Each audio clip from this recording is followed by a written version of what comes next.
Teleskop luar angkasa Hubble ditempatkan di orbit rendah bumi pada tahun 1990. Kalau dipikir-pikir, teleskop ini sudah berpengalaman lebih dari 30 tahun dalam mengamati berbagai objek luar angkasa. Teleskop ini mengambil nama astronom Edwin Hubble dan dibuat oleh NASA. Teleskop ini juga bagian dari serangkaian perangkat yang disebut Great Observatories NASA bersama dengan Observatorium Sinar Gamma Compton, Observatorium Sinar X Chandra, dan teleskop luar angkasa Spitzer. Teleskop luar angkasa Hubble dibuat untuk menjelajahi alam semesta dan menjawab beberapa pertanyaan terbesar, seperti bagaimana galaksi terbentuk dan berevolusi, serta bagaimana alam semesta itu sendiri berubah seiring waktu.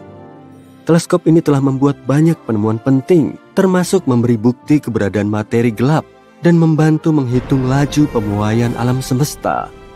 Salah satu foto paling terkenal yang diambil teleskop luar angkasa Hubble adalah pilar penciptaan. Ini adalah foto sebuah wilayah di nebula elang, tempat bintang-bintang baru dilahirkan. Foto yang diambil pada tahun 1995 ini menunjukkan pilar-pilar gas dan debu yang menjulang tinggi di atas nebula. Ini merupakan salah satu foto paling ikonik di alam semesta.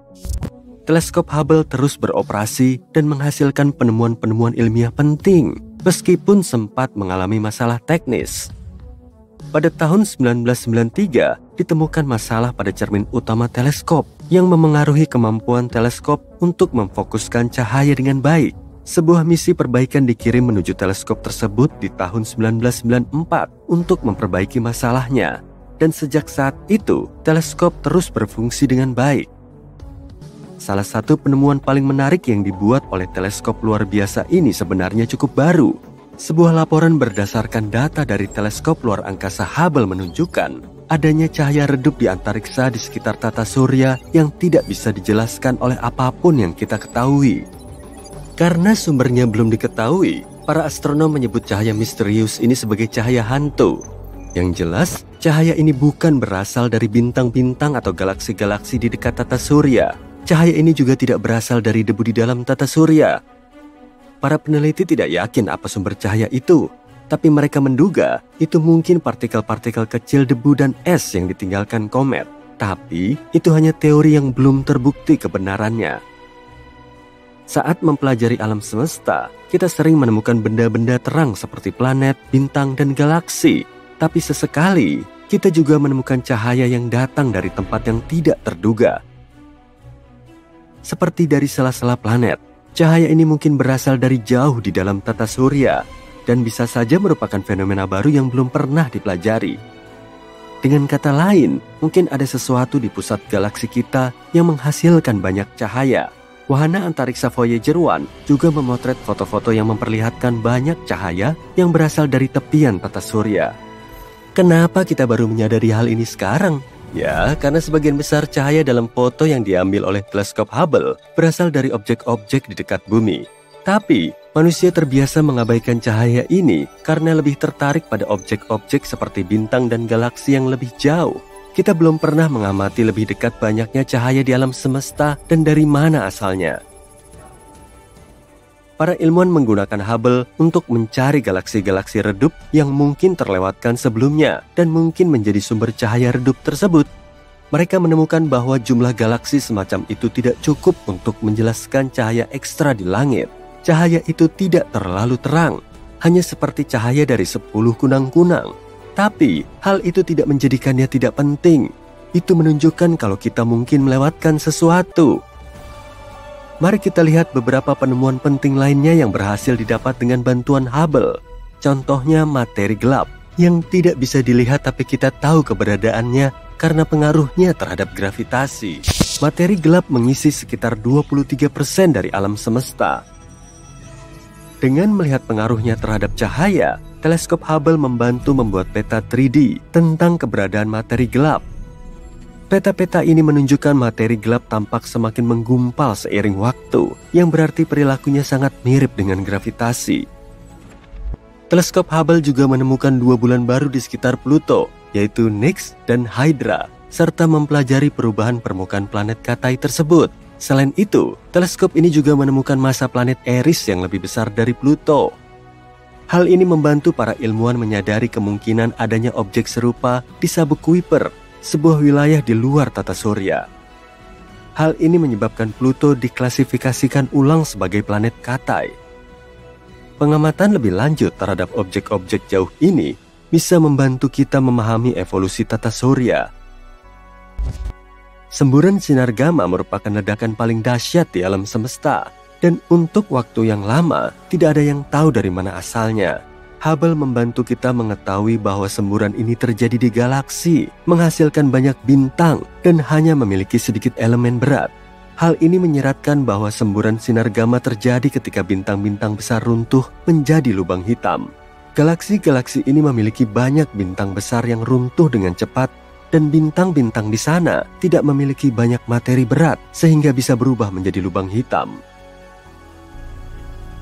Pada tahun 1994, komet Shoemaker-Levy 9 bertabrakan dengan Jupiter. Hubble mengabadikan seluruh peristiwa itu secara detail, seperti seorang jurnalis yang cermat. Tabrakan tersebut menghancurkan komet menjadi potongan-potongan kecil, yang menghasilkan 21 tabrakan lain yang terlihat. Benturan terkuat menghasilkan bola api dan bintik gelap di permukaan Jupiter. Pengamatan Hubble tidak hanya memicu ketertarikan publik pada tumbukan kosmik, tapi juga memberi wawasan baru tentang atmosfer Jupiter. Untuk melanjutkan daftar penemuan yang dibuat oleh teleskop Hubble, kita juga perlu membahas lubang hitam. Lubang hitam adalah titik di antariksa dengan gravitasi yang sangat kuat, sehingga cahaya pun tidak bisa lolos darinya. Gravitasinya menjadi sangat kuat sehingga materi termas ke dalam ruang yang sangat kecil. Kita tahu ini bisa terjadi ketika sebuah bintang seperti matahari mendekati akhir hidupnya. Di awal kehidupannya, hidrogen pada bintang terbakar di dalam intinya yang padat dan panas. Karena gravitasi, bintang berusaha menarik massanya sendiri ke sebuah titik kecil. Selama masih ada energi yang dihasilkan dari fusi hidrogen, ia akan terus mendorong ke arah luar. Jika melihatnya dengan cara ini, kehidupan sebuah bintang bergantung pada keseimbangan yang rumit di antara kedua gaya ini, dan ini bisa berlangsung selama jutaan atau bahkan miliaran tahun. Setelah energi tersebut habis, satu-satunya kekuatan yang tersisa adalah gravitasi. Jadi, beberapa bintang menjadi lubang hitam. Karena cahaya tidak bisa lepas dari tarikannya, kita pun tidak bisa melihat lubang hitam.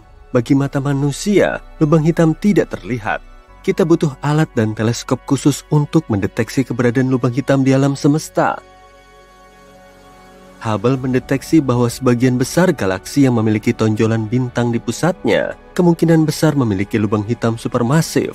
Hubble juga menemukan keterkaitan erat antara ukuran lubang hitam dengan galaksi induknya yang bisa membantu kita memahami bagaimana alam semesta berubah seiring waktu.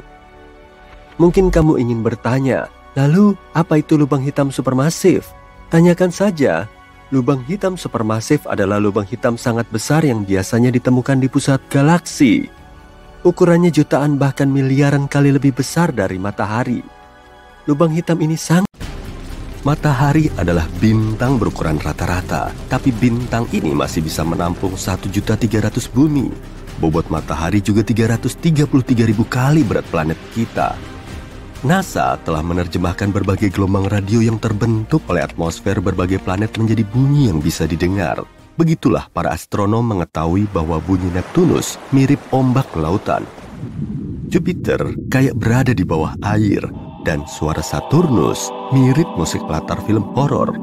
Di bumi, bunyinya mirip musik jazz bebop. Enggak deng, bercanda. Permukaan matahari memang panas sekali, tapi sambaran petir 5 kali lebih panas. Bumi disambar 100 petir setiap detik. Itu berarti ada 8 juta sambaran dalam sehari, dan sekitar 3 miliar sambaran setahun. Mengejutkan? Kalau suatu hari nanti kamu bisa pergi ke bulan dan melihat jejak kaki yang masih baru, itu bukan berarti di sana ada orang lain bersamamu. Jejak kaki atau tanda serupa bisa bertahan selama 1.000.000 tahun di sana. Sebab bulan nggak punya atmosfer, nggak ada angin, bahkan yang sepoi-sepoi sekalipun yang pelan-pelan bisa menghapus jejak kaki itu. Para astronom telah menemukan lubang terbesar yang pernah kita lihat di alam semesta. Ini adalah ruang kosong raksasa yang membentang seluas 1 miliar tahun cahaya. mereka tidak sengaja menemukannya. Salah satu anggota tim peneliti merasa agak bosan dan ingin mengecek bagaimana keadaan menuju titik dingin, yaitu sebuah anomali dalam peta latar belakang gelombang mikrokosmik atau CMB. Ini adalah pendar cahaya lemah yang jatuh di planet kita dari berbagai arah dan mengisi alam semesta. Cahaya ini telah bergerak di ruang angkasa selama hampir 14 miliar tahun sebagai sinar yang muncul setelah peristiwa Big Bang. Jadi, kamu jatuh ke dalam lubang hitam dan sudah siap-siap untuk menghadapi akhir yang sedih. Tapi nggak harus begitu kok. Jatuh ke dalam lubang hitam belum tentu menghancurkanmu atau pesawat antariksamu. Kamu harus memilih lubang hitam yang besar agar selamat. Kalau kamu jatuh ke dalam lubang hitam kecil, horizon peristiwanya terlalu sempit dan gravitasinya meningkat setiap beberapa senti ke bawah. Jadi jika kamu julurkan tangan ke depan, gravitasi di jari-jarimu jauh lebih kuat daripada gravitasi di sikumu. Ini akan membuat tanganmu memanjang dan kamu akan merasakan ketidaknyamanan. Jujur, ini lumayan berasa. Semua berubah jika kamu jatuh ke lubang hitam supermasif, seperti yang ada di pusat galaksi. Lubang hitam ini bisa jutaan kali lebih berat dibanding matahari. Horizon peristiwanya lapang, dan gravitasi nggak berubah begitu cepat. Jadi gaya yang kamu rasakan di tumit dan di puncak kepala kurang lebih akan sama besarnya, dan kamu bisa masuk sampai ke jantung lubang hitam. Mitos ini terbantahkan. Jika kamu nonton film yang sangat menyentuh di antariksa dan mulai menangis, air matamu nggak akan mengalir turun. Air mata akan terkumpul di sekitar bola mata. Matamu akan jadi terlalu kering hingga rasanya seperti terbakar. Cairan apapun yang terbuka di tubuhmu akan menguap, termasuk di permukaan lidahmu. Omong-omong tentang terbakar, ternyata api nggak bisa nyala kalau di ruang angkasa. Api bisa menyebar kalau ada aliran oksigen, dan karena di ruang angkasa nggak ada, ya gitu deh. Begitu meledak, harusnya bintang tidak hidup lagi. Tapi sebagian bintang entah bagaimana mampu bertahan dalam ledakan supernova besar. Bintang zombie seperti ini sangat langka. Ilmuwan menemukan bintang zombie yang benar-benar besar bernama LP40365. Ini adalah katai putih yang terbakar sebagian. Katai putih adalah bintang yang telah membakar seluruh hidrogennya, dan sebelumnya, hidrogen merupakan bahan bakar nuklirnya. Dalam kasus ini, ledakan terakhir mungkin lebih lemah dari biasanya, yang nggak cukup kuat untuk merusak seluruh bintang. Kayak bintang yang mau meledak, tapi nggak berhasil, sehingga sebagian materinya masih bertahan. Kalau kamu pergi ke ruang angkasa, jangan coba-coba lepaskan pakaian antariksamu, kecuali kamu sedang berada di pesawat antariksa. Udara di dalam paru-parumu akan memuai, begitu juga oksigen di bagian tubuh yang lain. Kamu akan jadi kayak balon, mengembang 2 kali ukuran biasamu. Berita bagusnya, kulit cukup elastis untuk tetap menahan keutuhanmu, yang artinya kamu nggak akan meledak. Untunglah. Ketika sesuatu memasuki lubang hitam, benda itu berubah bentuk dan teregang kayak spaghetti. Ini terjadi sebab gaya gravitasi mencoba meregangkan sebuah objek ke satu arah, tapi di saat yang sama menekannya ke arah yang lain. Seperti paradok pasta. Omong-omong, sebuah lubang hitam sebesar atom memiliki massa seperti gunung yang benar-benar besar. Ada sebuah lubang hitam di pusat Bima Sakti yang bernama Sagittarius A. Massanya seperti miliaran matahari, tapi syukurlah lubang hitam ini jauh dari kita. Jika kamu membuat ledakan besar di sebuah asteroid, kamu takkan bisa mendengar bunyinya yang keras. Ya, kita sering mendengar bunyi pesawat antariksa dan pertarungan di antariksa dalam berbagai film, tapi itu cuma mitos. Bunyi adalah gelombang yang menyebar karena getaran molekul. Ada seseorang bertepuk tangan beberapa meter jauhnya darimu. Gelombang bunyi mulai mendorong molekul udara pertama di dekat tepukan tangan itu, lalu molekul kedua, ketiga, dan seterusnya, sampai gelombang itu mencapai telingamu. Jadi untuk menyebarkan bunyi, kita butuh molekul seperti udara atau air. Di atmosfer kita, gelombang menyebar dengan baik, tapi antariksa itu hampa udara. Jadi di sini nggak ada apapun. Kamu bisa bertepuk tangan dengan keras di sana, tapi nggak akan ada molekul yang bisa bergetar dan membawa bunyi itu. Jadi, untuk mengadakan percakapan, kamu butuh radio atau kemampuan membaca bibir yang bagus. Meteoroid mengorbit matahari, sedangkan kebanyakan puing buatan manusia mengorbit planet kita. Misalnya, kita meluncurkan hampir 9.000 pesawat ruang angkasa di seluruh dunia, mulai dari satelit sampai roket. Puing terkecil sekalipun bisa merusak sebuah pesawat ruang angkasa dengan kecepatan setinggi itu. Galaksi, planet, komet, asteroid, bintang, benda antariksa adalah hal-hal yang benar-benar bisa kita lihat di antariksa. Tapi itu semua cuma menyusun kurang dari 5% jagat raya seluruhnya. Materi gelap, salah satu misteri terbesar di ruang angkasa, adalah nama yang kita gunakan untuk semua massa di alam semesta yang tidak tampak oleh kita. Dan jumlahnya banyak, bahkan mungkin menyusun sampai 25% alam semesta. Energi gelap menyusun 70% lain dari jagat raya. Jumlahnya jadi 100 kan? Oke. Nah, sekarang kita ke bulan. Bulan selalu menghadap kita dengan satu sisi. Ini artinya bulan punya sisi gelap dan sinar matahari nggak pernah sampai ke sana. Tapi itu mitos. Masalahnya adalah bulan secara gravitasi terkunci terhadap bumi. Di bulan juga ada siang dan malam. Hanya saja rotasinya sama persis dengan rotasi bumi. Jadi kapanpun kamu melihat bulan, kamu cuma melihat satu sisi. Meskipun ada siang, ketika matahari juga bersinar di sana, nggak ada sisi gelap. Yang ada adalah sisi jauh. Kita bahkan punya gambarnya. Dan di sana ada salah satu kawah terbesar di seluruh tata surya kita, Basin Kutub Selatan Aitken. Luasnya 2 kali negara bagian Texas. Hiha! Satu mitos yang ternyata nggak benar adalah manusia sebenarnya belum pernah ke bulan. Ini adalah pakaian antariksa asli para astronot yang telah pergi ke sana. Lihat sol sepatunya. Sebagian orang berkata mustahil mereka meninggalkan jejak kaki seperti ini di sana. Sebenarnya bisa. Di bulan, para astronot memakai sepatu bot tambahan di pakaian mereka. Dan solnya cocok sekali dengan jejak kaki di bulan itu. Para astronot nggak membutuhkannya lagi ketika meninggalkan bulan. Jadi mereka membuangnya begitu aktivitas berjalan di bulan selesai. Mereka juga meninggalkan banyak benda di sana. Mereka bahkan membuang sandaran tangan kursi di modul bulan untuk mengurangi bobotnya. Nah, kalau menghitung semua misi Apollo ke bulan, bobot seluruh sampah di bulan sekitar 187 ton.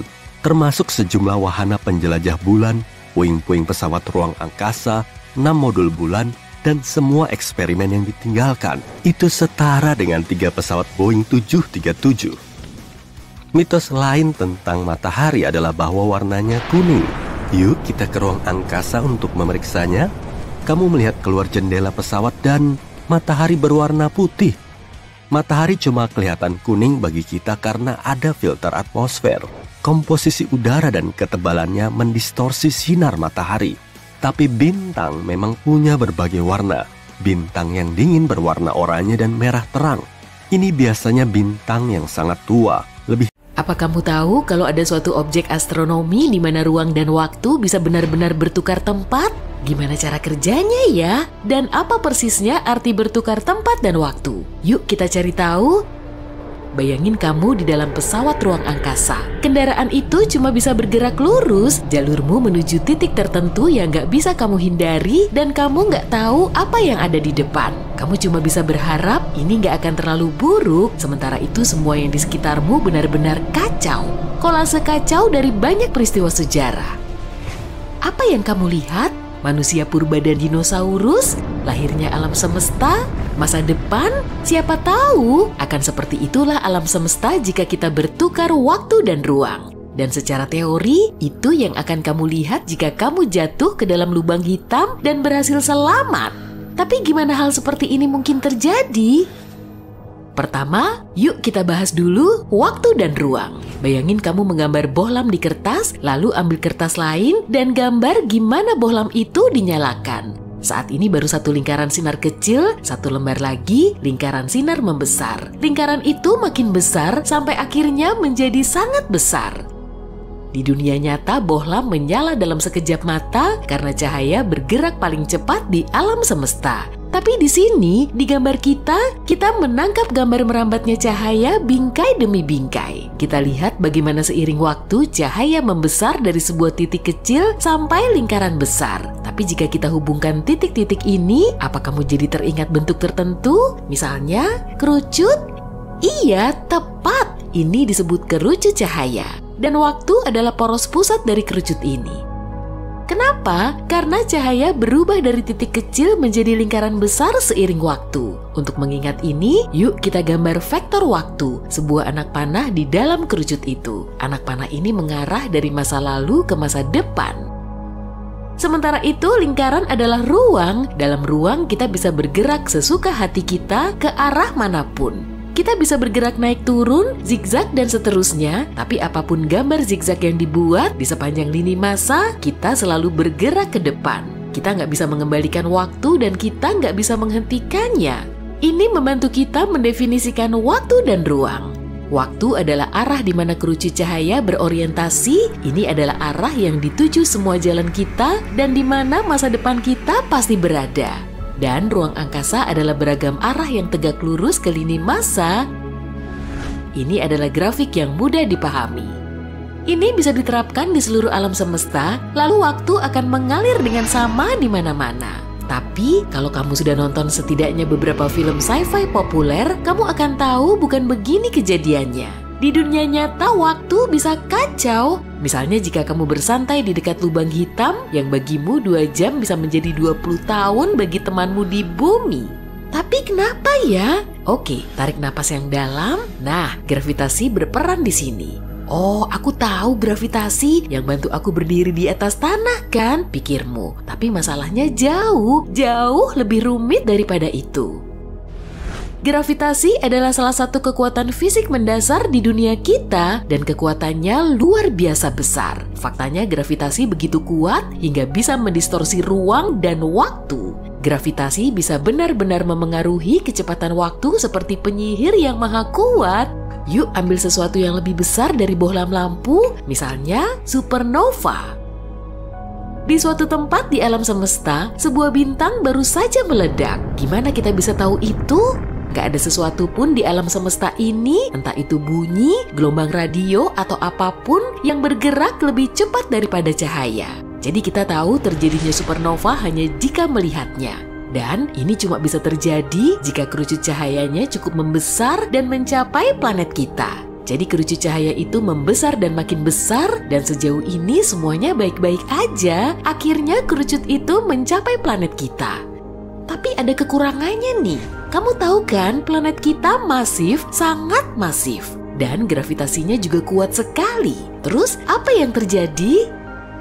Gravitasi mengubah arah kerucut cahaya mulai ditarik ke pusat planet. Dan dengan ini ditarik pula anak panah waktu. Itu artinya gravitasi memperlambat waktu dan makin dekat kerucut cahaya ke kita, makin membengkok anak panah itu serta makin lambat waktu berjalan. Apa artinya? Misalnya fakta bahwa arloji di pergelangan kakimu akan lebih lambat dibanding yang di pergelangan tanganmu. Kepalamu lebih cepat menua dibanding kakimu.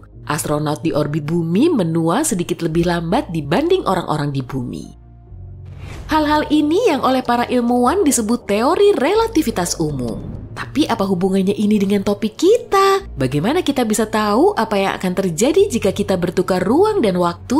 Jangan khawatir, kita hampir sampai kok. Sekarang bayangkan suatu tubuh kosmik yang memiliki kekuatan gravitasi luar biasa. Objek ini sangat membengkokkan waktu dan ruang hingga rasanya seperti tertukar. Ini lubang hitam mutlak menarik semuanya ke pusatnya, gak ada bintang, planet, atau cahaya yang bisa lolos dari sana. Katakan kerucut cahaya kita mendekati lubang hitam, pertama seperti biasa, waktu mulai membengkok ke arah pusat lubang hitam karena ditarik oleh gravitasinya. Tapi gravitasi itu sangat kuat, jadi waktu makin bengkok dan makin mendekati pusat, waktu berjalan makin lambat. Akhirnya kerucut cahaya itu melewati batas lubang hitam yang disebut horizon peristiwa. Pada titik ini kerucut cahaya menjadi begitu terdistorsi hingga sekarang benar-benar mengarah ke bawah. Bisa kita bilang kalau waktu sudah berubah arah. Waktu mengarah ke bawah? Omong kosong macam apa itu? Tanyamu. Akan lebih mudah kalau dijelaskan dengan contoh yang nyata ya. Bayangin kamu adalah astronot sinting yang memutuskan untuk terjun ke dalam lubang hitam. Dan ada pengamat di dalam pesawat ruang angkasa yang mengawasimu melakukan hal ini dengan alasan tertentu. Awalnya bagimu nggak terjadi suatu perubahan apapun, kamu melihat arlojimu, 5 menit telah berlalu dan semua baik-baik saja. Tapi bagi si pengamat, pertama-tama kamu akan jatuh ke dalam waktu yang sangat lama. Pengamat sudah duduk di sana selama 50 tahun dan kamu belum selesai jatuh. Semua itu karena waktu telah melambat. Yang kedua, karena ruang juga sudah terdistorsi di dekat lubang hitam dan pengamat akan melihat bagaimana kamu mulai teregang mirip spaghetti. Omong-omong ini istilah ilmiah loh, proses ini disebut spaghettification. Lalu akhirnya kamu menyeberangi horizon peristiwa dan pengamat nggak bisa melihatmu lagi. Cahaya nggak bisa lolos dari lubang hitam hingga citramu nggak akan mencapai pengamat meskipun kamu masih ada di dalam. Gimana dengan kamu? Apa jadinya kalau kamu selamat begitu saja? Ingat, anak panah waktu mengarah ke pusat lubang hitam. Apa artinya ya? Artinya sekarang pusat lubang hitam adalah masa depanmu.